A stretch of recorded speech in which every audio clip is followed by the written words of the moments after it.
Você não perdeu o interesse, você perdeu o antigo eu. E talvez essa seja a frase mais difícil de aceitar quando você está no meio dessa sensação estranha, quase fantasmagórica, de olhar para tudo aquilo que um dia te moveu e não sentir mais nada. Absolutamente nada. Como se uma parte de você tivesse sido desligada da tomada, como se alguém tivesse diminuído o brilho do mundo sem pedir permissão. É uma sensação peculiar essa de perder o interesse. Não é dor, não é raiva, não é frustração. É algo mais sutil e por isso mesmo mais perturbador. É como se você estivesse assistindo a própria vida de fora, reconhecendo que aquelas coisas já foram importantes, mas não conseguindo mais acessar o sentimento que as tornava vivas. Os hobbies que preenchiam suas tardes agora parecem objetos estranhos, como roupas que não servem mais, mas que você ainda não teve coragem de doar. Essa apatia não chegou do nada. Ela chegou acompanhada de algo maior, mais profundo. Chegou no rastro de um despertar, de uma expansão de consciência que você talvez nem tenha percebido que estava acontecendo. Porque o despertar não é sempre dramático, não é sempre acompanhado de luzes e revelações místicas. Às vezes, ele chega silencioso, como uma maré que sobe devagar, e quando você percebe, já está com água até o pescoço, respirando em um ritmo completamente diferente. O que está morrendo em você não é necessariamente o interesse pelas coisas. O que está morrendo é a versão de você que se interessava por essas coisas pelos motivos que se interessava. É a identidade que buscava prazer, distração, pertencimento ou escape através desses hobbies que está sendo dissolvida. E no lugar dela, algo novo está tentando nascer. Algo que ainda não sabe bem o que quer, mas que sabe claramente o que não quer mais. Carl Jung nos ensina que o processo de individuação, o caminho para se tornar quem realmente somos, é feito de mortes simbólicas. A cada etapa do crescimento, uma versão anterior de nós precisa ser deixada para trás. E esse deixar para trás não é sempre celebrativo. Às vezes, é melancólico, confuso, assombrado pela sensação de que estamos perdendo algo precioso, porque, de certa forma, estamos. Estamos perdendo a ingenuidade de acreditar que aqueles prazeres eram suficientes. Você olha para os livros na estante e eles parecem apenas objetos. Você pega o violão e ele parece apenas madeira e metal. Você abre o jogo que costumava te absorver por horas e fecha em 15 minutos. Não é que essas coisas perderam valor. É que você não consegue mais acessar a parte de si que encontrava valor nelas da forma como encontrava. É como se tivesse perdido a chave de uma porta que sempre conseguiu abrir. E isso assusta porque vivemos em uma cultura que nos convenceu de que sempre devemos estar engajados, sempre entusiasmados, sempre produtivos, até mesmo em nossos momentos de lazer. Perdeu o interesse no hobby? Arranje outro. Não está mais se divertindo? Está fazendo errado. Não consegue mais se empolgar com nada? Deve estar deprimido. Mas e se não for nada disso? E se for apenas a alma recusando continuar em padrões que não condizem mais com quem você está se tornando? Esta não é uma conversa sobre como recuperar o interesse perdido. Esta é uma conversa sobre como honrar a perda do interesse como um processo sagrado, como um sinal de que algo em você está crescendo, se reorganizando, se preparando para uma versão mais autêntica de quem você é. Porque talvez o problema não seja ter perdido o interesse. Talvez o problema seja não entender que essa perda é, na verdade, um presente. Quando você para de forçar o entusiasmo e permite que esse vazio seja o que ele é, um espaço fértil, um silêncio criativo, um terreno sendo preparado para algo novo, você começa a perceber que não perdeu coisa alguma. Você ganhou a possibilidade de descobrir o que realmente ressoa com a verdade do seu ser, não com as necessidades do seu ego ferido ou com as expectativas do mundo ao seu redor. Antes de aprofundar no conteúdo de hoje, gostaria de fazer uma pausa para agradecer a presença de cada um de vocês aqui. Vocês que escolhem dedicar um tempo do dia para reflexões mais profundas, para conversas que talvez não encontrem em outros lugares. Isso já diz muito sobre quem vocês são e sobre a coragem que têm de olhar para dentro, mesmo quando o que encontram não é sempre confortável. Recebo mensagens de pessoas de todo o Brasil, de São Paulo a Manaus, de Porto Alegre a Fortaleza, e até de brasileiros vivendo no exterior que encontram nesses vídeos um espaço de acolhimento e compreensão. Cada comentário, cada compartilhamento, cada pessoa que se permite ser tocada por essas reflexões contribui para criar uma comunidade de pessoas comprometidas com o próprio crescimento e com a autenticidade. É impressionante perceber como, independente da cidade, do estado ou até do país, as questões da alma são universais. A sensação de estar perdendo o interesse pelas coisas, de estar passando por uma reorganização interna, de não se reconhecer mais nos próprios gostos e preferências, isso atravessa geografias e chega ao coração de pessoas que nunca se encontraram fisicamente, mas que se reconhecem profundamente nessas experiências. Então, se você está assistindo isso do seu quarto em Salvador, da sua sala em Curitiba, ou de qualquer cantinho deste mundo onde a vida te levou, saiba que não está sozinho nessa jornada. Comenta aí embaixo de qual cidade você nos acompanha. Adoro saber de onde vêm essas almas corajosas que topam mergulhar fundo nos mistérios da existência humana. E agora, vamos juntos para o conteúdo de hoje. Existe uma morte que não aparece em atestados de óbito, que não é anunciada em jornais, que não gera velórios ou cerimônias de despedida. É a morte silenciosa de versões anteriores de nós mesmos, e ela acontece toda vez que crescemos de verdade, toda vez que nossa consciência se expande e não cabe mais nas roupas apertadas da antiga identidade. O que você está vivendo não é patologia, é metamorfose. Jung compreendia que o processo de amadurecimento emocional e espiritual necessariamente desativa antigas fontes de prazer superficial. Não é que essas fontes se tornam ruins ou erradas, é que elas param de ressoar com a nova frequência que você está vibrando. É como sintonizar uma estação de rádio diferente. As antigas músicas não desaparecem do mundo, mas você não as escuta mais porque sua antena está captando outro sinal. O conceito junguiano de individuação é precisamente sobre isso. O abandono gradual do falso self, dessa persona que construímos para garantir pertencimento, aprovação e segurança no mundo. Essa persona tem seus hobbies próprios, seus interesses calculados, suas formas específicas de buscar prazer que servem mais para manter a máscara no lugar do que para nutrir a alma. Quando a individuação avança, essa persona começa a se dissolver e, com ela, tudo aquilo que ela usava para se manter viva. A apatia que você sente em relação aos antigos interesses é, na verdade, um luto não reconhecido pela antiga persona. Você está de luto por uma versão de si mesmo que morreu para que uma versão mais autêntica pudesse nascer. E esse luto é legítimo, necessário, sagrado. Não é algo para ser curado rapidamente ou superado com força de vontade. É algo para ser honrado, sentido, atravessado com a dignidade que toda morte merece. Quando você era criança e brincava com determinados brinquedos, havia uma paixão genuína ali. Mas quando cresceu e perdeu o interesse por eles, você não ficou preocupado em recuperar esse interesse. Você compreendeu naturalmente que tinha superado aquela fase, que tinha evoluído para algo novo. O que está acontecendo agora é parecido, mas em uma escala muito mais profunda e complexa, porque envolve não apenas gostos e preferências, mas estruturas inteiras de identidade. O eu antigo que se divertia com certas coisas, que encontrava prazer em determinadas atividades, que se empolgava com hobbies específicos, não era falso, era apenas incompleto. Era uma versão legítima de você, mas uma versão que tinha data de validade, que estava destinada a ser um degrau na escada da sua evolução, não o destino final. E agora que você subiu alguns degraus, olhar para trás pode causar uma mistura estranha de nostalgia e estranhamento. A morte do eu antigo não acontece da noite para o dia.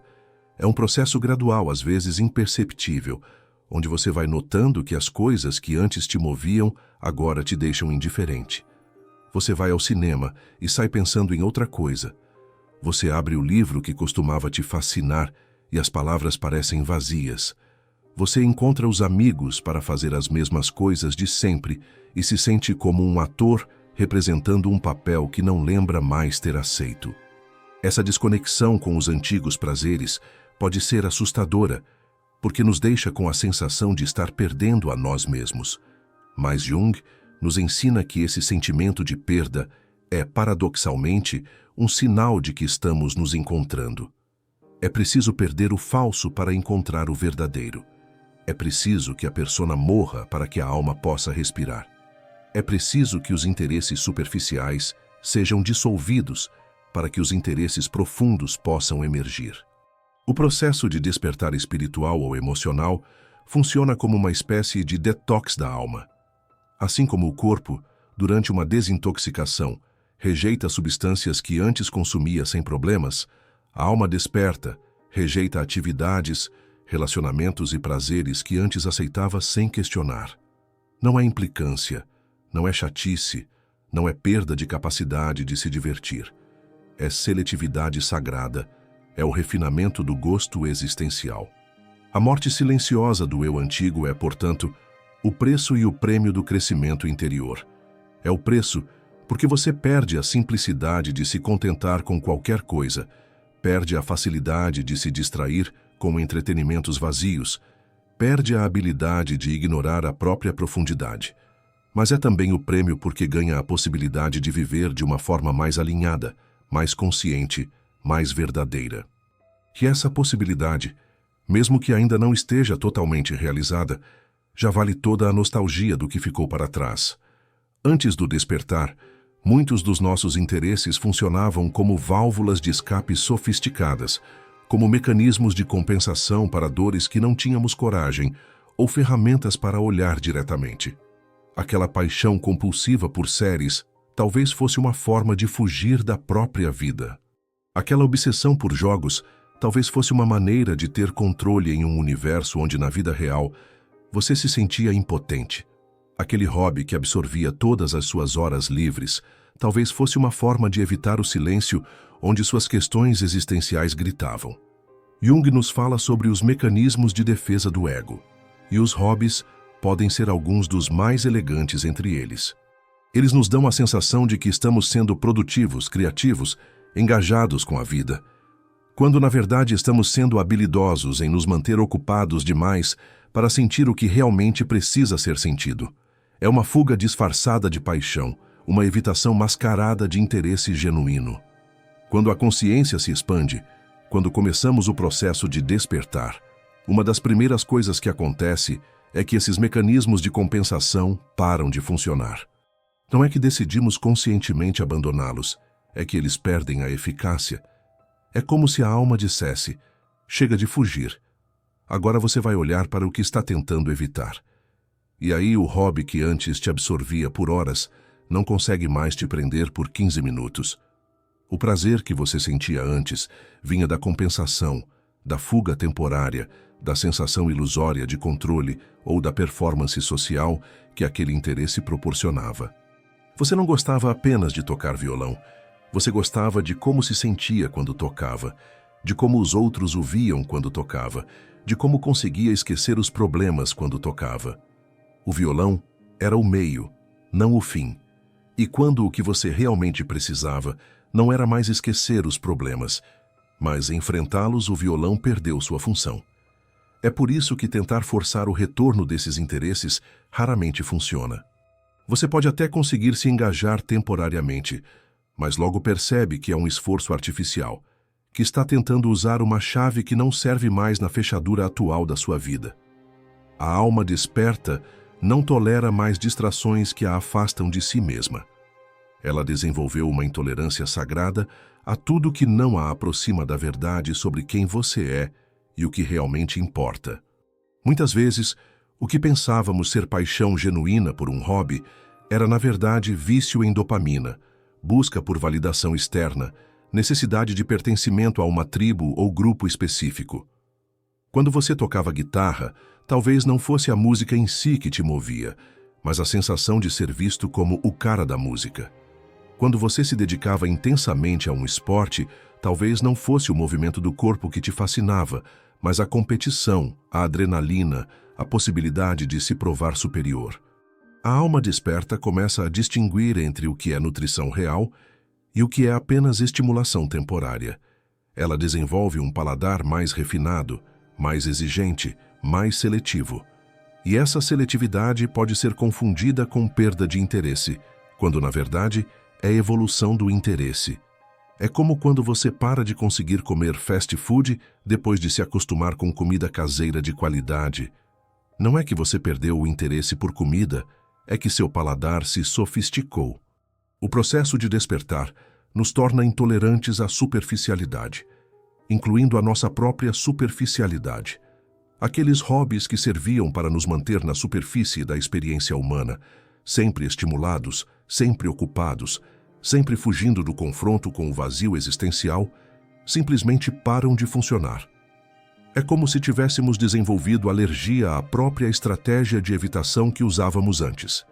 Jung dizia que o inconsciente tem uma inteligência própria, uma sabedoria que às vezes contraria os desejos conscientes. Quando você tenta retomar um hobby antigo e sente uma resistência inexplicável, essa pode ser a sabedoria inconsciente te protegendo de voltar a padrões que não servem mais ao seu crescimento. É o inconsciente dizendo: esse caminho não te leva mais onde você precisa ir. A perda de interesse pelos antigos hobbies pode ser, portanto, um sinal de que você está pronto para formas mais autênticas de engajamento com a vida. Formas que não te afastam de você mesmo, mas te aproximam. Formas que não compensam suas feridas, mas as integram. Formas que não te fazem esquecer quem você é, mas te ajudam a lembrar cada vez mais claramente. É um processo de desintoxicação existencial, onde você para de conseguir se contentar com substitutos e passa a buscar apenas o que é genuíno, real, verdadeiramente nutritivo para a alma.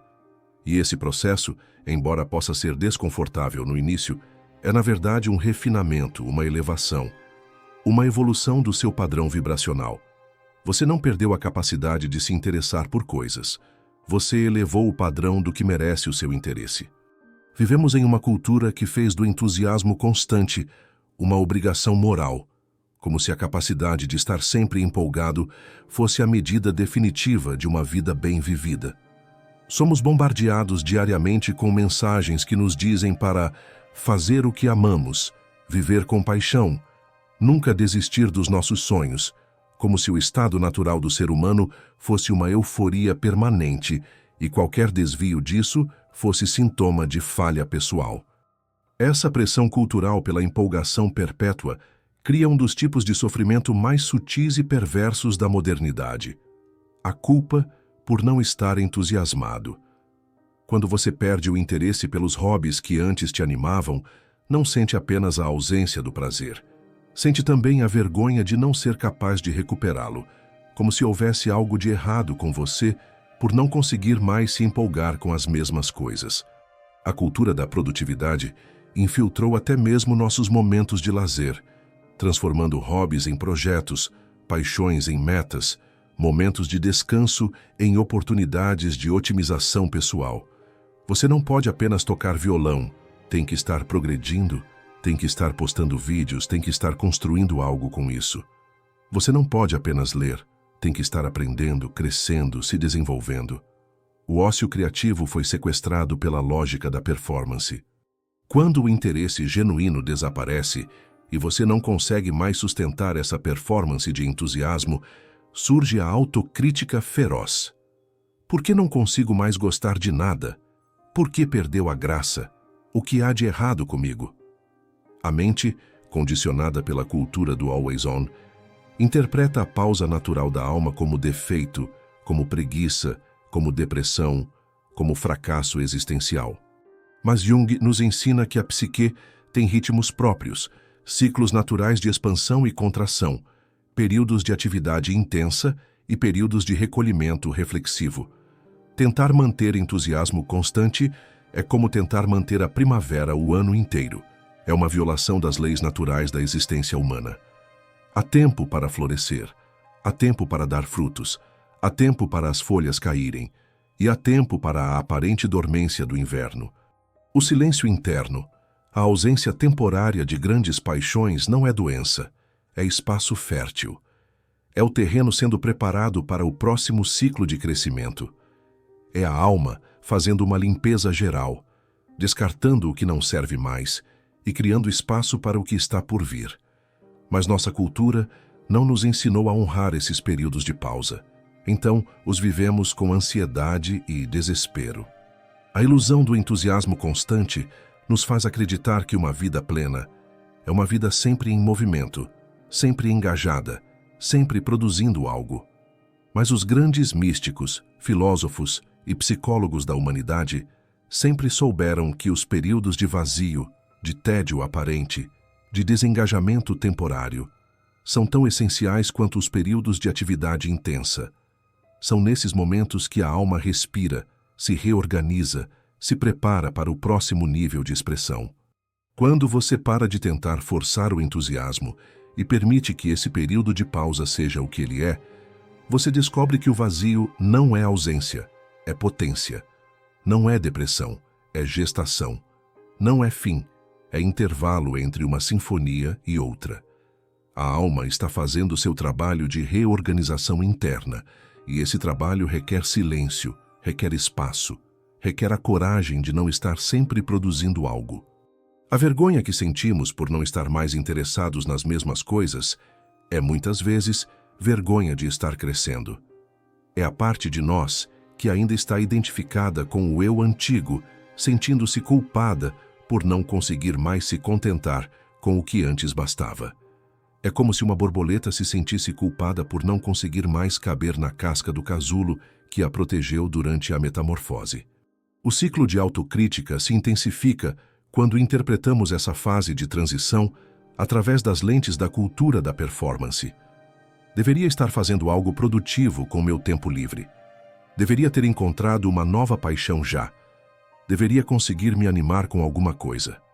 Mas e se o que você deveria estar fazendo é exatamente o que está fazendo, passando pela transição com a dignidade de quem compreende que nem tudo na vida precisa ser explicado, justificado ou otimizado.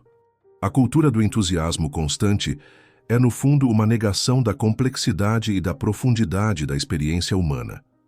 É uma recusa em aceitar que há períodos da vida que são mais contemplativos, mais introspectivos, mais voltados para dentro. É uma insistência infantil em manter apenas os aspectos luminosos da existência, como se pudéssemos viver eternamente na primavera emocional. Mas Jung sabia que a individuação, o processo de se tornar quem realmente somos, requer a integração de todos os aspectos da experiência humana, incluindo os períodos de aparente estagnação, os momentos de perda de interesse, as fases de reorganização interna, que podem parecer improdutivas para o observador externo, mas que são absolutamente essenciais para o crescimento da alma. O próximo passo. Neste momento, quero fazer uma pausa importante para falar diretamente com você que chegou até aqui. Recebo constantemente mensagens e comentários de pessoas que se identificam profundamente com esses conteúdos, que usam esses vídeos como apoio em momentos de confusão, como uma espécie de bússola para navegar pelos territórios mais complexos da jornada interior. E isso me enche de gratidão, porque sei que não é fácil buscar compreensão quando o mundo ao redor oferece principalmente distrações. Mas também percebo algo importante nessas mensagens. Muitas pessoas ficam apenas na compreensão intelectual, apenas no entendimento teórico do que está acontecendo, sem dar o próximo passo prático. É como se ficassem eternamente no diagnóstico, sem partir para o tratamento. E eu compreendo isso, porque dar o primeiro passo para a mudança real é sempre a parte mais desafiadora de qualquer processo de transformação.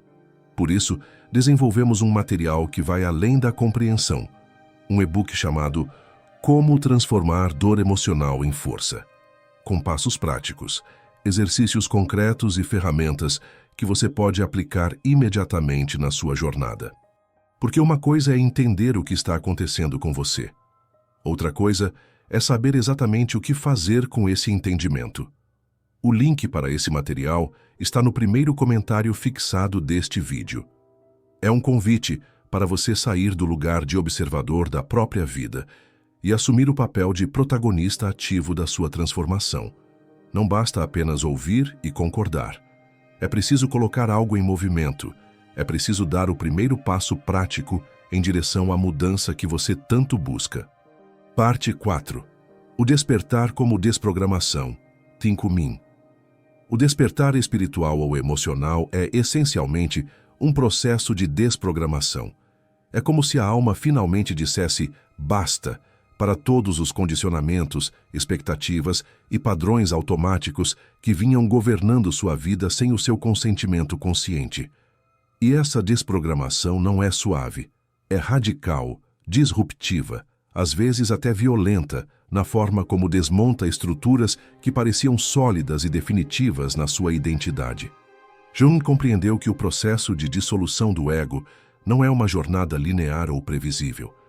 É uma desconstrução sistemática de tudo aquilo que você acreditava ser verdade sobre si mesmo, sobre o mundo, sobre o que vale a pena, sobre o que faz sentido. A crise de sentido que acompanha essa fase não é um bug no sistema, é uma feature. É exatamente isso que precisa acontecer para que o falso self seja dissolvido e o self verdadeiro possa emergir. Quando você perde o interesse pelos antigos hobbies, não é apenas uma questão de gosto que mudou.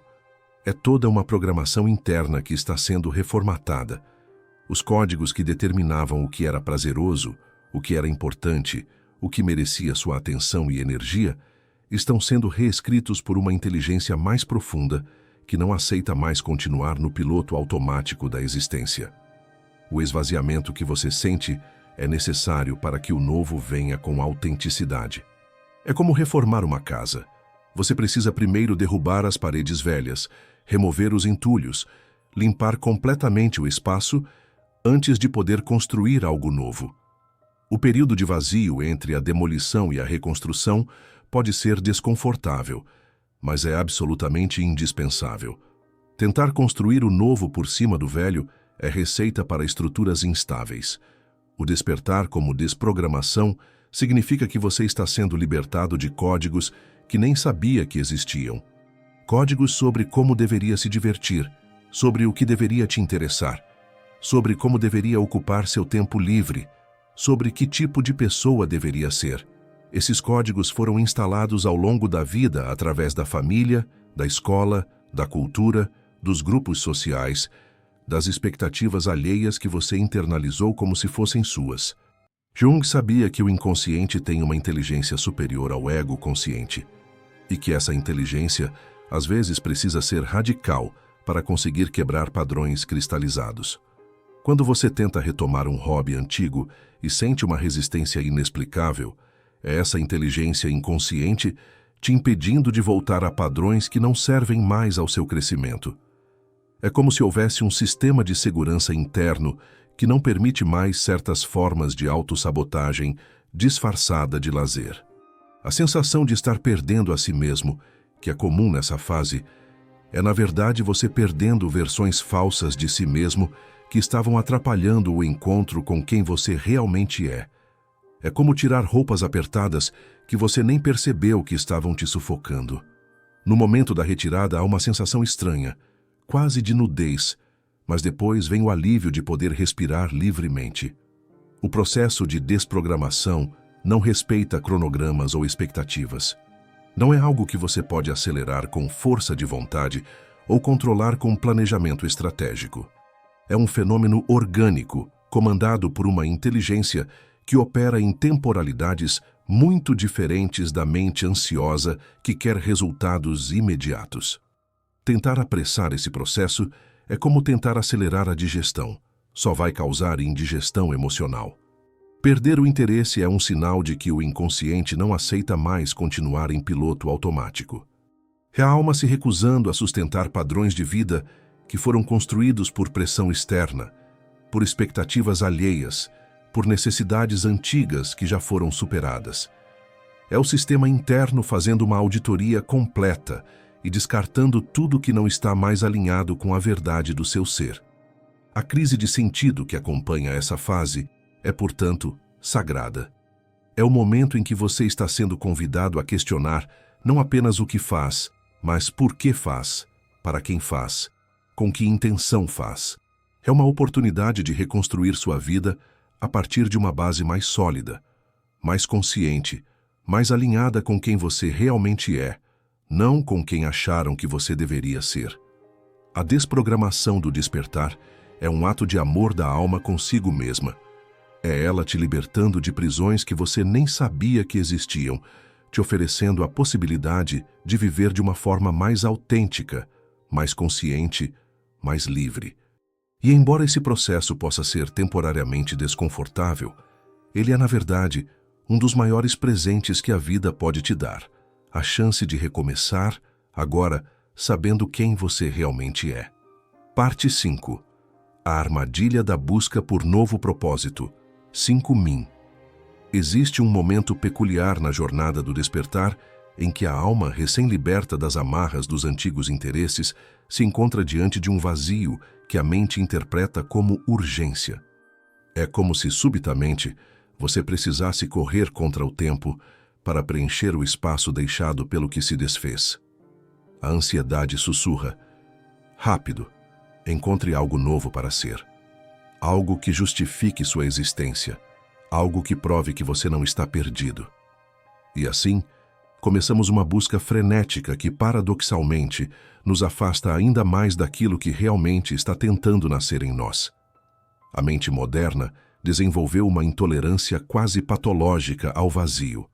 Fomos condicionados a acreditar que todo espaço deve ser ocupado, que todo silêncio deve ser preenchido, que toda pausa deve ser justificada. Quando nos encontramos diante do território inexplorado da alma em reorganização, a primeira reação é o pânico. Preciso encontrar minha paixão, preciso descobrir meu propósito, preciso saber o que fazer da vida. Como se a vida fosse um projeto que exige cronograma apertado, em vez de ser um rio que conhece seu próprio curso. Essa compulsão por encontrar um novo sentido rapidamente é uma das armadilhas mais sofisticadas que o ego ferido pode armar para si mesmo. Ela se disfarça de crescimento, de proatividade, de coragem para recomeçar. Mas, por baixo dessa máscara de otimismo forçado, há uma profunda recusa em aceitar que o vazio pode ser sagrado, que a pausa pode ser produtiva, que não saber o que fazer pode ser exatamente o que a alma precisa para se reorganizar adequadamente. Jung nos ensinou que há momentos na individuação em que a única sabedoria possível é a não-ação. Momentos em que tentar fazer algo é como tentar acelerar o crescimento de uma árvore puxando suas folhas. O resultado inevitável é o desenraizamento. A alma tem ritmos próprios, temporalidades que não se curvam à ansiedade da mente consciente. E quando tentamos forçar um interesse que não brotou organicamente, criamos apenas simulacros de paixão, performances vazias de entusiasmo. O que mais assusta nessa busca compulsiva é como ela nos mantém na superfície da experiência. Corremos de workshop em workshop, de curso em curso, de hobby em hobby, sempre procurando fora o que só pode ser encontrado dentro. É como procurar as chaves de casa na rua porque lá tem mais luz. Pode parecer lógico, mas as chaves estão no escuro do nosso interior, esperando que tenhamos coragem de acender a nossa própria luminária interna. A cultura da autoajuda transformou a busca por propósito em uma espécie de fast food existencial. Encontre sua paixão em 10 passos. Descubra seu Ikigai seguindo este método. Teste essas profissões e ache sua vocação. Como se a paixão fosse uma mercadoria que pode ser adquirida no balcão, em vez de ser um fogo misterioso que se acende quando as condições internas estão adequadas. Mas a verdadeira paixão não pode ser encontrada. Ela só pode ser reconhecida quando emerge das profundezas silenciosas do ser. Há uma crueldade sutil nessa pressa por se redefinir. É como se disséssemos para uma borboleta ainda dentro do casulo: por que você não voa ainda? Outras borboletas da sua idade já estão voando. Sem compreender que existe um tempo sagrado de dissolução que precisa ser completado antes que as asas possam se formar adequadamente. A alma em transformação precisa de tempo para digerir quem foi, para compostar as identidades que não servem mais, para preparar o solo interno onde o novo poderá florescer. Essa aparente anestesia emocional que sentimos quando tentamos forçar novos interesses não é defeito, é proteção sagrada. É a sabedoria inconsciente construindo um filtro rigoroso que impede que nos comprometamos prematuramente com substitutos baratos para aquilo que nossa essência realmente anseia. É como se houvesse um guardião interno sussurrando: não, isso não é para você, não agora, não dessa forma. E esse guardião não está nos sabotando, está nos salvando. A verdadeira tragédia da busca compulsiva por propósito é que ela nos impede de habitar plenamente o mistério da transição. Em vez de nos permitirmos ser como água, sem forma definida, mas perfeitamente adaptável aos contornos do momento, tentamos nos solidificar rapidamente em qualquer molde que pareça aceitável. Perdemos assim a oportunidade de experimentar a liberdade radical de não saber quem somos, de não ter que nos definir por nossos interesses ou nossas produções. Quando finalmente paramos de correr atrás de um novo propósito e permitimos que o período de gestação seja honrado pelo que ele é, um laboratório sagrado onde a alma experimenta possibilidades, criamos as condições perfeitas para que o autêntico emerja. É como limpar completamente uma casa antes de decorá-la. Primeiro removemos tudo que não pertence mais ao espaço, depois aguardamos até saber intuitivamente o que realmente queremos colocar no lugar. A pausa não é a ausência de movimento, é o movimento mais profundo acontecendo onde os olhos não conseguem ver. Parte 6. O silêncio como processo de reconfiguração. 5 Min. O silêncio que você está vivenciando não é ausência, é presença. Não é vazio, é plenitude em gestação. Não é morte, é reorganização profunda das estruturas internas que governam sua forma de ser e estar no mundo. Enquanto sua mente consciente se desespera pela falta de movimento aparente, seu inconsciente trabalha intensamente em um processo de reconfiguração que é invisível aos olhos, mas absolutamente essencial para seu crescimento.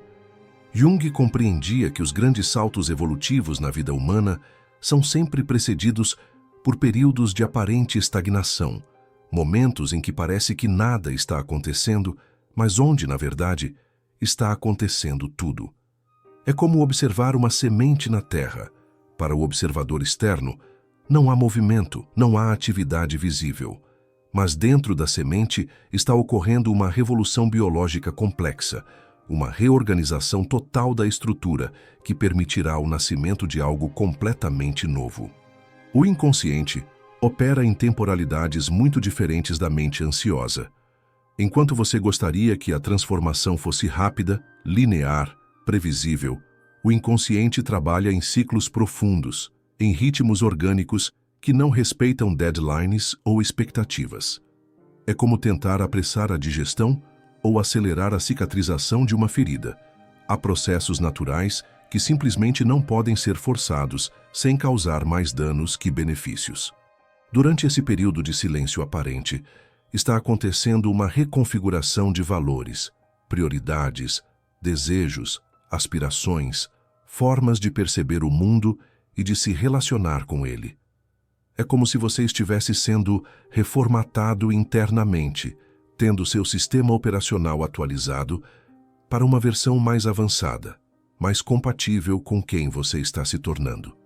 E assim como qualquer atualização de sistema, há momentos de instabilidade, momentos em que algumas funções ficam temporariamente indisponíveis. A importância de sustentar essa travessia sem saber onde ela termina é uma das lições mais desafiadoras do crescimento interior. Nossa cultura nos ensinou a sempre ter um plano, sempre saber aonde estamos indo, sempre ter controle sobre os resultados. Mas o despertar da consciência nos coloca em território desconhecido, onde os mapas antigos não funcionam mais e os novos ainda não foram desenhados. Sustentar a travessia significa desenvolver a capacidade de viver na incerteza sem entrar em pânico, de habitar o mistério sem tentar resolvê-lo prematuramente, de confiar em processos que não compreendemos completamente. É como aprender a navegar sem bússola, confiando apenas na direção que a alma indica, mesmo quando essa direção não faz sentido para a mente lógica. O silêncio interior que você está experienciando é, na verdade, um tipo muito especial de atividade. É a atividade da escuta profunda, da percepção sutil, da sensibilidade aumentada para sinais internos que antes eram abafados pelo barulho dos interesses superficiais. É como se você estivesse desenvolvendo um tipo de audição espiritual mais refinada, capaz de captar frequências mais sutis da experiência. Durante essa fase, você pode notar que se torna mais sensível à beleza, mais perceptivo às sincronicidades, mais consciente dos ritmos naturais da vida. É como se, com a diminuição do ruído interno, causado pelos antigos hobbies compulsivos, você conseguisse finalmente escutar a música de fundo da existência, que sempre esteve tocando, mas que você não conseguia ouvir por causa da poluição sonora da vida agitada. O novo desejo, quando finalmente emergir, não nascerá forçado, florescerá naturalmente quando houver espaço suficiente para ele respirar. É como cuidar de um jardim. Você não pode forçar as flores a crescer, mas pode criar as condições adequadas para que elas floresçam no tempo certo. E essas condições incluem, paradoxalmente, períodos de aparente dormência, momentos em que nada parece estar acontecendo na superfície. A reconfiguração interna que está ocorrendo durante esse silêncio é tão profunda que, quando ela se completar, você pode descobrir que não apenas seus interesses mudaram, mas que você mudou. Não é apenas uma questão de trocar um hobby por outro, mas de se tornar uma pessoa diferente, com uma relação diferente com o prazer, com o tempo, com a criatividade, com a própria vida. O silêncio como processo de reconfiguração requer uma qualidade de paciência que nossa cultura não nos ensinou. Requer a sabedoria de não interpretar a pausa como problema, mas como parte natural dos ciclos de crescimento. Requer a coragem de não fazer nada, quando fazer nada é exatamente o que precisa ser feito. Parte 7. Não é depressão, é dissolução. Incumin. Uma das confusões mais comuns que acontece durante esse processo é interpretar a apatia espiritual como depressão clínica, quando na verdade são fenômenos completamente diferentes em sua origem, natureza e função. A depressão geralmente envolve uma ausência generalizada de prazer, uma incapacidade de sentir alegria mesmo com coisas que deveriam ser prazerosas. Já a dissolução espiritual é mais específica, é a recusa da alma em continuar encontrando prazer em atividades que não estão mais alinhadas com sua verdade interna. Na depressão, há uma espécie de anestesia emocional que afeta todas as áreas da vida. Na dissolução, há uma seletividade sagrada. Você pode perder completamente o interesse por hobbies antigos, mas ainda se emocionar profundamente com um pôr do sol, ainda se conectar intensamente com uma conversa verdadeira, ainda sentir arrepios ouvindo uma música que toca sua alma. É como se você tivesse desenvolvido intolerância apenas ao que é superficial, mantendo plena sensibilidade ao que é profundo. Jung fazia essa distinção com precisão cirúrgica. Para ele, havia diferença fundamental entre a paralisia emocional da melancolia patológica e a pausa criativa da transformação psíquica. Na primeira, a energia vital está bloqueada, represada, incapaz de fluir. Na segunda, a energia vital está sendo redirecionada. Está passando por um processo de refinamento que temporariamente a retira dos canais habituais para prepará-la para expressar-se em níveis mais elevados. A alma, quando está em processo de dissolução transformativa, sofre quando está em desacordo com seu destino evolutivo. É como se ela tivesse desenvolvido uma rejeição natural a tudo que a mantém pequena, limitada, desconectada de seu potencial mais autêntico. Não é que ela perdeu a capacidade de sentir prazer, é que ela elevou drasticamente o padrão do que merece sua atenção e energia. Essa recusa em continuar em ciclos de repetição, que não vibram mais com a nova frequência interna, pode ser confundida com doença, quando na verdade é saúde. É o sistema imunológico da alma funcionando perfeitamente, rejeitando tudo que é tóxico para seu crescimento, mesmo que essas toxinas sejam socialmente aceitas, culturalmente valorizadas ou tenham sido importantes para você no passado. A diferença entre depressão e dissolução também se manifesta na relação com o futuro. Na depressão, há uma desesperança generalizada, uma incapacidade de imaginar que as coisas possam melhorar. Na dissolução, há uma sensação estranha de que algo está se preparando, de que essa pausa é temporária, de que há algo novo tentando nascer, mesmo que você não saiba exatamente o que é. Durante a dissolução, você pode se sentir temporariamente desconectado dos antigos prazeres, mas mantém uma curiosidade latente sobre o que está por vir. É como estar na sala de espera de um médico.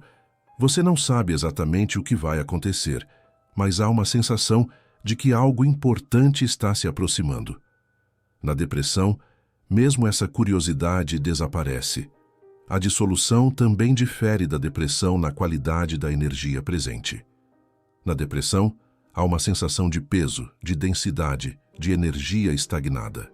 Na dissolução, mesmo com a aparente falta de interesse, há uma qualidade de leveza, como se você estivesse sendo limpo internamente, como se coisas desnecessárias estivessem sendo removidas para criar espaço para o essencial. Jung observava que durante processos de transformação profunda, a psique naturalmente se retira de investimentos externos para se dedicar ao trabalho interno. É como uma árvore que, durante o inverno, retira a seiva das folhas e galhos para concentrá-la nas raízes, preparando-se para a próxima primavera. Esse recolhimento não é doença, é sabedoria natural. A alma em processo de dissolução desenvolve uma espécie de claustrofobia existencial em relação a atividades que antes tolerava ou até apreciava. É como se ela tivesse crescido e não coubesse mais em espaços que antes eram confortáveis. Essa claustrofobia não é sintoma de doença mental, é sintoma de crescimento espiritual. Durante a dissolução, você pode notar que certas atividades não apenas perderam o interesse, mas geram uma repulsa sutil, uma resistência inexplicável. É a alma te protegendo de voltar a padrões que já foram superados, que já não servem mais ao seu processo evolutivo. É como desenvolver alergia a alimentos que antes consumia sem problemas. O corpo mudou e o que antes era neutro agora é rejeitado. A dissolução é, portanto, um processo ativo de limpeza e reorganização, não um estado passivo de paralisia. É a alma fazendo uma curadoria rigorosa da experiência, mantendo apenas o que ressoa com sua nova frequência vibracional. E embora possa ser temporariamente desconfortável, é na verdade um sinal de que você está evoluindo, crescendo, se tornando mais seletivo sobre onde investe sua preciosa energia vital. Há uma melancolia particular em não conseguir mais se emocionar com coisas que já foram fontes genuínas de alegria. É como revisitar a casa da infância e perceber que ela parece menor, mais simples, menos mágica do que na memória. Não é que a casa mudou, é que você mudou. E com essa mudança vem uma espécie de luto silencioso pelas versões anteriores de si mesmo que conseguiam encontrar encanto em simplicidades que agora parecem vazias. Existe uma tristeza específica em pegar o violão que te acompanhou por anos e não sentir mais a mesma conexão. Em abrir o livro que mudou sua vida no passado e perceber que as palavras não te tocam mais da mesma forma. Em encontrar amigos para fazer as atividades que vocês sempre fizeram juntos e se sentir como um ator que esqueceu o texto de uma peça que representou 1000 vezes. Essa sensação de traição interna é uma das mais difíceis de processar no caminho do despertar. É como se você tivesse traído uma parte de si mesmo, abandonado aspectos da própria identidade que eram queridos, que tinham valor, que faziam parte da sua história. Há uma culpa estranha em crescer, em evoluir, em deixar para trás versões de si que eram perfeitamente válidas, mas que simplesmente não cabem mais em quem você está se tornando. A persona que se divertia com certas coisas não era falsa, era apenas incompleta. Era uma versão legítima de você, mas uma versão com data de validade, uma estação que você habitou completamente antes de seguir para a próxima. E há algo dolorosamente belo nessa transição, algo que mistura gratidão e nostalgia de uma forma que pode ser difícil de suportar. Jung compreendia que o crescimento psicológico envolve uma série de pequenas mortes, de despedidas internas que raramente são ritualizadas ou reconhecidas socialmente. Você não faz um funeral para a versão de si que amava pintar, que se empolgava com jogos, que podia passar horas conversando sobre assuntos que agora parecem superficiais. Essas mortes acontecem em silêncio, na privacidade da própria alma. O amor pelo passado pode e deve coexistir com a necessidade de deixá-lo ir. Não é preciso demonizar versões anteriores de si mesmo para justificar o crescimento. Você pode sentir ternura pela pessoa que foi, gratidão pelos prazeres que ela conseguiu experienciar, reconhecimento por como ela contribuiu para a sua jornada e, ainda assim, aceitar que ela não existe mais, que foi transformada em algo novo. É como olhar para fotos antigas. Há uma mistura de reconhecimento e estranhamento. Você se reconhece naquela pessoa, mas também percebe o quanto mudou. E às vezes há uma saudade inexplicável daquela simplicidade, daquela capacidade de se contentar com menos, daquela ingenuidade que permitia prazeres que agora parecem insípidos ou artificiais. A tristeza de não sentir mais o que um dia fez sentido é, paradoxalmente, um sinal de que você está vivo, de que está em movimento, de que não estagnou em uma versão cristalizada de si mesmo. É a melancolia natural de quem não parou de crescer, de quem continuou evoluindo, mesmo quando seria mais confortável permanecer no conhecido, no familiar, no previsível. Há também uma solidão específica nesse processo, a solidão de não conseguir mais se relacionar com aspectos de si mesmo que foram importantes, de não conseguir mais acessar estados internos que eram familiares. É como perder amigos íntimos, pessoas que conhecia há anos, mas que neste caso são aspectos da própria personalidade que se dissolveram no processo de crescimento. Às vezes você pode se pegar tentando forçar o retorno desses sentimentos antigos, tentando recriar artificialmente a conexão que antes existia naturalmente. É como tentar vestir roupas que não servem mais. Pode até conseguir colocar, mas fica desconfortável, apertado, inadequado. E aí vem a aceitação de que não é possível voltar atrás, que o crescimento é irreversível. Essa tristeza é sagrada, porque honra o que foi sem tentar ressuscitá-lo. É um reconhecimento respeitoso de fases da vida que foram completas, vividas plenamente, mas que chegaram ao fim natural. É como se despedir de uma estação do ano que acabou. Você pode sentir saudades do outono, mas isso não significa que deveria tentar impedir a chegada do inverno. A beleza desse processo está na sua honestidade emocional. Você não precisa fingir que não sente falta de quem era antes.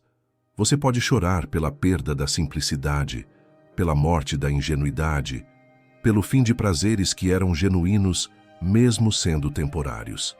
Essa tristeza é parte da dignidade humana, parte da nobreza de uma alma que cresceu o suficiente para reconhecer tanto o valor do que foi, quanto a necessidade do que está sendo. Se você chegou até este ponto do vídeo, é porque algo dentro de você ressoa profundamente com tudo que estamos conversando. É porque você se reconhece nessas experiências, nessas sensações de estar perdendo o interesse por coisas que antes eram importantes, nessa melancolia de não conseguir mais se conectar com aspectos de si mesmo que um dia foram centrais na sua identidade. Reconhecer-se nesses processos já é um passo importante, já é uma forma de validar a própria experiência em um mundo que muitas vezes trata essas transformações como problemas a serem resolvidos rapidamente. Mas sabemos que compreender é só o começo. O próximo passo é sempre o mais desafiador, sair da passividade da identificação e partir para a ação consciente da transformação. Por isso, desenvolvemos o e-book Como Transformar Dor Emocional em Força. Um material prático, com exercícios concretos e passos específicos que você pode aplicar imediatamente na sua jornada. Porque uma coisa é entender intelectualmente o que está acontecendo, outra é ter ferramentas práticas para navegar por essas águas turbulentas com sabedoria e propósito. O link está no primeiro comentário fixado deste vídeo. É um convite para você dar o próximo passo prático em direção à transformação real, não apenas teórica. Vamos continuar com o conteúdo. Existe um território psicológico único que Jung chamava de terra de ninguém, o espaço liminar entre quem você foi e quem está se tornando. É um lugar estranho, desconfortável, onde você não consegue mais habitar a antiga identidade, mas ainda não nasceu completamente para a nova. É como estar suspenso entre dois mundos, não pertencendo completamente a nenhum dos dois. Nessa terra de ninguém, você pode se sentir como um estrangeiro em sua própria vida. Os lugares familiares parecem diferentes, as pessoas próximas parecem distantes, e você mesmo se torna um enigma para si próprio. É como acordar em uma casa que deveria ser sua, mas onde nada está no lugar que você lembra, onde até mesmo o espelho reflete um rosto que você reconhece, mas que ao mesmo tempo parece estranho. O risco maior nessa fase é o desespero por não reconhecer mais a própria identidade. Quando você não consegue mais se definir pelos antigos interesses, pelos antigos prazeres, pelos antigos padrões de comportamento, pode surgir uma crise existencial profunda. Quem sou eu se não sou mais a pessoa que gostava daquelas coisas? O que me define agora? O que resta de mim? Esse questionamento é ao mesmo tempo aterrorizante e libertador.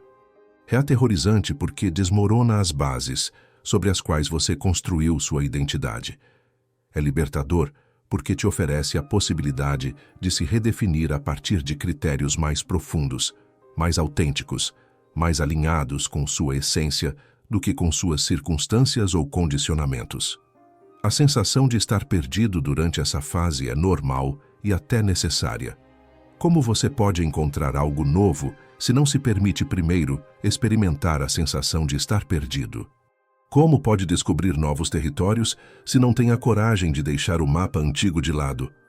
Estar perdido não é falha, é pré-requisito para encontrar caminhos que não existiam nos mapas convencionais. Durante esse período de suspensão entre identidades, você pode experimentar uma liberdade estranha e às vezes assustadora. Sem os antigos interesses para definir como você passa o tempo, sem as antigas paixões para organizar suas prioridades, você se encontra com uma agenda existencial em branco, com possibilidades infinitas que podem ser tanto empolgantes quanto paralisantes. Essa pausa entre vidas é sagrada porque é onde acontece a verdadeira escolha consciente sobre quem você quer se tornar. Quando não há mais scripts automáticos rodando, quando não há mais padrões inconscientes governando suas decisões, você finalmente tem espaço para escolher conscientemente que tipo de pessoa quer ser, que valores quer priorizar, que tipo de vida quer construir. O silêncio dessa fase é fértil, porque é repleto de potencialidades. É como uma semente no subsolo. Para o observador externo não há movimento, mas internamente está acontecendo uma reorganização complexa que permitirá o florescimento de algo completamente novo. O problema é que nossa cultura não nos ensinou a valorizar esses períodos de aparente improdutividade. Jung sabia que os momentos de maior crescimento psicológico acontecem justamente nesses espaços liminares, nessas zonas de transição onde você não é mais quem era, mas ainda não é quem será. É nesses momentos que a alma tem espaço para respirar, para se expandir, para descobrir aspectos de si mesma que estavam sufocados pela rigidez das identidades cristalizadas.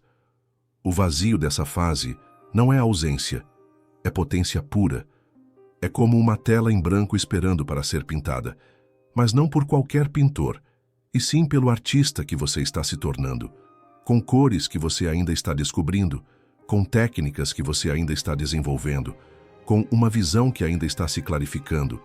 A coragem necessária para sustentar essa fase, sem tentar escapar dela prematuramente, é imensa. É a coragem de viver na incerteza sem saber quando ela vai acabar, de habitar o mistério sem tentar decifrá-lo rapidamente, de confiar em processos que não compreendemos completamente. É a coragem de ser como água, adaptando-se aos contornos do momento presente sem perder a própria essência. Esse espaço entre vidas É onde você aprende a diferença entre identidade e essência. A identidade se constrói através de interesses, papéis, preferências, histórias pessoais. A essência é o que permanece quando tudo isso é removido. E é dessa essência, descoberta no silêncio entre identidades, que nascerá uma nova forma de ser no mundo, mais autêntica e mais livre que qualquer versão anterior de você mesmo. Quando a nova identidade estiver minimamente integrada, quando a reorganização interna atingir um ponto de estabilidade temporária, algo surpreendente começa a acontecer. O interesse retorna. Mas não é o mesmo interesse de antes. É um interesse de qualidade completamente diferente, mais refinado, mais seletivo, mais alinhado com a verdade da sua alma do que com as necessidades do seu ego ou as expectativas do mundo ao redor. Os novos hobbies, as novas paixões, os novos interesses não virão de fora, virão de dentro. Não será algo que você encontrará procurando desesperadamente em listas de atividades ou seguindo tendências culturais. Será algo que brotará naturalmente da sua essência reorganizada, como flores que emergem espontaneamente de um solo que foi bem preparado durante o inverno aparentemente improdutivo. Esse novo interesse terá uma qualidade orgânica, não forçada. Será como reconhecer algo que sempre esteve dentro de você, mas que precisava de silêncio e espaço para poder se manifestar. É a diferença entre artificial e natural, entre performance e expressão autêntica, entre fazer algo porque deveria interessar você e fazer algo porque genuinamente ressoa com quem você se tornou. O prazer volta, mas com mais presença. Não é mais o prazer da fuga, da distração, da compensação ou da performance social. É o prazer da conexão verdadeira, da expressão autêntica, do alinhamento entre ação e essência. É um prazer mais silencioso, mais profundo, menos eufórico talvez, mas infinitamente mais nutritivo para a alma. Quando você finalmente se conecta com esses novos interesses, pode haver uma sensação de chegada em casa, de reconhecimento, como se você dissesse: "Ah, era isso que eu estava procurando sem saber que estava procurando." É o alívio de descobrir que você não perdeu permanentemente a capacidade de se interessar por coisas. Você apenas elevou drasticamente o padrão do que merece seu interesse. Os novos hobbies carregarão mais alma, mais verdade, mais propósito intrínseco. Não serão apenas formas de passar o tempo ou de se definir socialmente. Serão expressões naturais de quem você se tornou, canais através dos quais sua essência reorganizada pode se manifestar no mundo físico. Será como a diferença entre representar um papel e simplesmente ser você mesmo. Você pode descobrir interesses que nunca imaginaria ter. A pessoa que sempre foi do tipo intelectual pode descobrir uma paixão profunda por trabalhos manuais. A pessoa que sempre foi do tipo prático pode desenvolver fascínio por filosofia ou arte. Isso acontece porque a reorganização interna quebrou as caixinhas limitantes que definiam o que era apropriado para você se interessar. Esses novos interesses também podem ser mais integrados, menos compartimentalizados. Em vez de ter hobbies completamente separados da vida séria, você pode descobrir formas de viver onde não há separação artificial entre trabalho e prazer, entre obrigação e interesse genuíno, entre quem você é em público e quem você é em privado. A relação com o tempo também muda. Antes, você podia ter hobbies que eram fuga do tempo, atividades que faziam as horas passarem sem você perceber. Agora, os novos interesses podem ser mais presentes no tempo, atividades que te fazem mais consciente do momento presente, mais conectado com o aqui e agora, mais integrado com o fluxo natural da vida. O novo interesse pode ser algo que você já fazia antes, mas com uma qualidade completamente transformada. Você pode voltar a tocar música, mas agora não para impressionar ninguém ou para fugir de problemas, e sim como forma natural de expressar estados internos que não cabem em palavras. Pode voltar a ler, mas agora buscando livros que nutrem a alma, não apenas que estimulam o intelecto. Há também a possibilidade de que o novo interesse seja menos definível, menos categorizável. Pode ser um interesse pela própria vida, pela observação consciente do cotidiano, pela arte de viver com presença e autenticidade. Pode ser que o maior interesse se torne o próprio processo de crescimento interior, a jornada de se conhecer cada vez mais profundamente. Quando esse momento chegar, e ele chegará, você compreenderá retrospectivamente que toda a aparente perda de interesse anterior era, na verdade, preparação para este encontro. Era a alma fazendo limpeza geral para criar espaço para interesses mais nobres, mais autênticos, mais alinhados com quem você realmente é. E então, você sentirá gratidão até mesmo pelo período difícil de transição, porque verá que ele foi essencial para chegar onde chegou.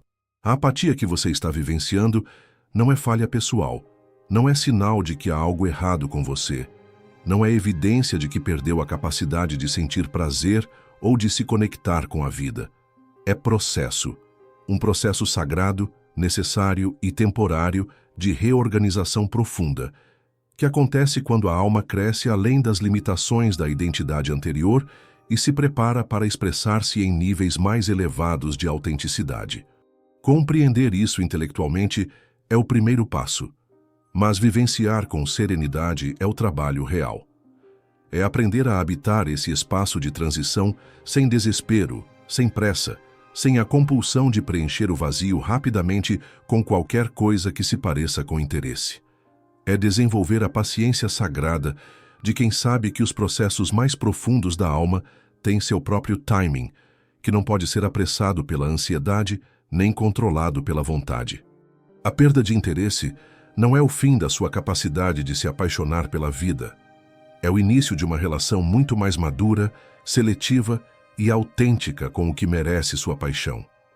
É como sair de relacionamentos superficiais para se preparar para um amor verdadeiro.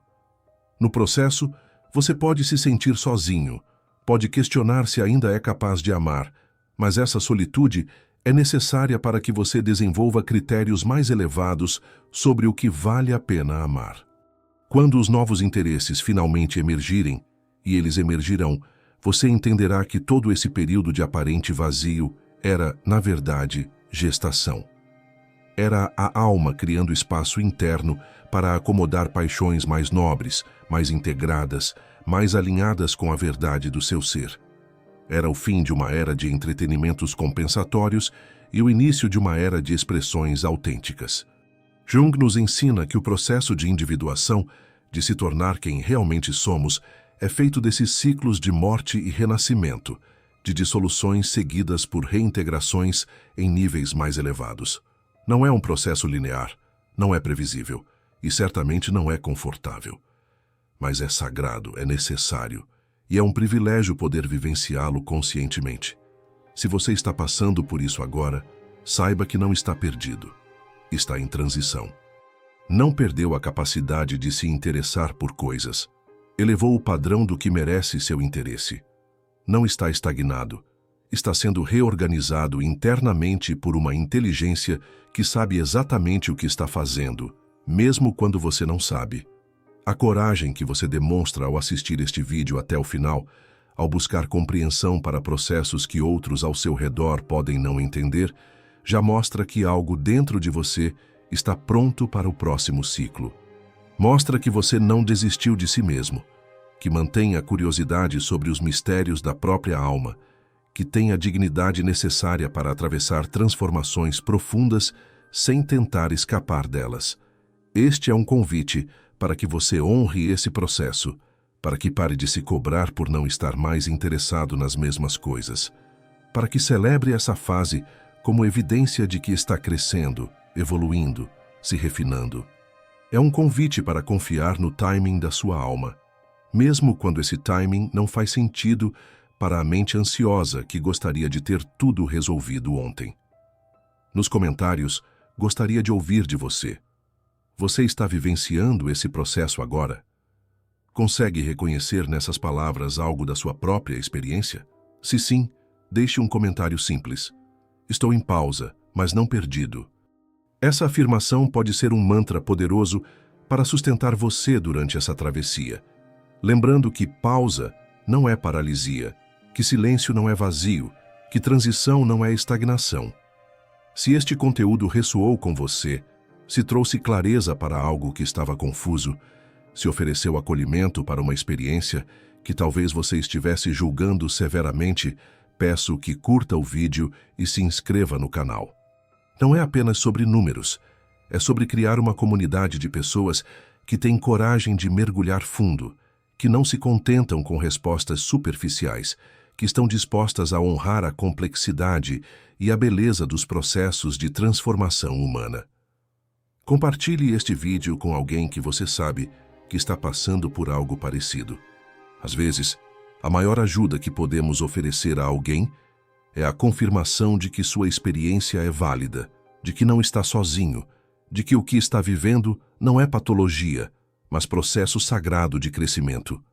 Agradeço genuinamente a cada um de vocês pela coragem de estar aqui, pela disposição de olhar para dentro, mesmo quando o que encontram não é sempre confortável, pela persistência em buscar compreensão em um mundo que muitas vezes oferece apenas distrações. O fato de vocês estarem assistindo conteúdos como este já mostra que algo dentro de vocês está despertando, crescendo, se preparando para expressar-se de formas mais autênticas. Lembrem-se, vocês não perderam o interesse, vocês perderam o antigo eu. Isso, por mais desconfortável que possa ser temporariamente, é na verdade uma das maiores conquistas que uma alma pode alcançar. A coragem de morrer para versões limitadas de si mesma para poder nascer em sua expressão mais verdadeira e mais livre.